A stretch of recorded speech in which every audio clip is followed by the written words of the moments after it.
आइए जानते हैं बालक ध्रुव के ध्रुव तारा बनने की कहानी। स्वयंभू मनु और शत्रुपा के दो पुत्र थे, प्रियव्रत और उत्तानपाद। उत्तानपाद की सुनीति और सुरुचि नामक दो पत्नियां थीं। राजा उत्तानपाद को सुनीति से ध्रुव और सुरुचि से उत्तम नामक दो पुत्र उत्पन्न हुए। यद्यपि सुनीति बड़ी रानी थी, परंतु उत्तानपाद का प्रेम सुरुचि के प्रति अधिक था। एक बार सुनीति का पुत्र ध्रुव अपने पिता की गोद में बैठा खेल रहा था। इतने में सुरुचि वहां आ पहुंची। ध्रुव को उत्तानपाद की गोद में खेलते देख उसका पारा 7वें आसमान पर पहुंच गया। सौतन के पुत्र को अपने पति की गोद में वो बर्दाश्त नहीं कर सकी। उसका मन ईर्ष्या से जल उठा। उसने झपट कर बालक ध्रुव को राजा की गोद से खींच लिया और अपने पुत्र उत्तम को उनकी गोद में बिठा दिया। बालक ध्रुव से बोली, अरे मूर्ख, राजा की गोद में वही बालक बैठ सकता है जो मेरी कोख से उत्पन्न हुआ हो।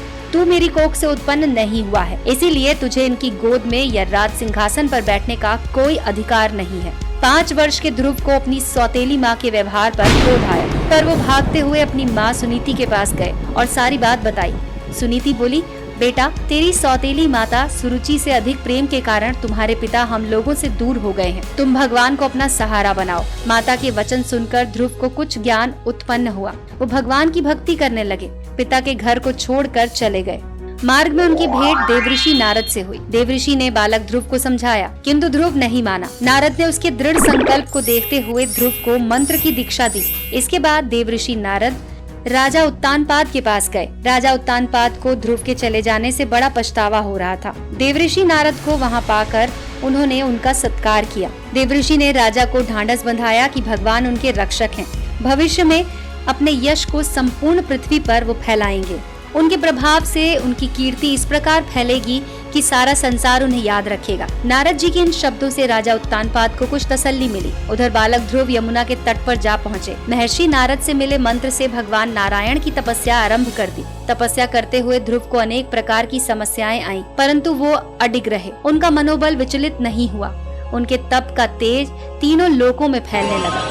ओम नमो भगवते वासुदेवाय की ध्वनि बैकुंठ में भी गूंजी। तब भगवान नारायण भी योग निद्रा से उठ गए। ध्रुव को इस अवस्था में तप करते देख नारायण प्रसन्न हो गए और उन्हें दर्शन देने के लिए प्रकट हुए। नारायण बोले, हे राजकुमार, तुम्हारी समस्त इच्छाएं पूर्ण होंगी। तुम्हारी भक्ति से प्रसन्न होकर मैं तुम्हें लोक प्रदान कर रहा हूँ, जिसके चारों ओर ज्योतिष चक्र घूमता है तथा जिसके आधार पर सब ग्रह नक्षत्र घूमते हैं। प्रलय काल में भी जिसका कभी नाश नहीं होता। सप्तऋषि भी नक्षत्रों के साथ जिसकी प्रदक्षिणा करते हैं। तुम्हारे नाम पर वो लोक ध्रुव लोक कहलाएगा। इस लोक में 36 सहस्त्र वर्ष तक तुम पृथ्वी पर शासन करोगे। समस्त प्रकार के सर्वोत्तम ऐश्वर्य भोग कर अंत समय में तुम मेरे लोक को प्राप्त करोगे। बालक ध्रुव को ऐसा वरदान देकर नारायण अपने लोक लौट गए। नारायण के वरदान स्वरूप ध्रुव समय पाकर ध्रुव तारा बन गए।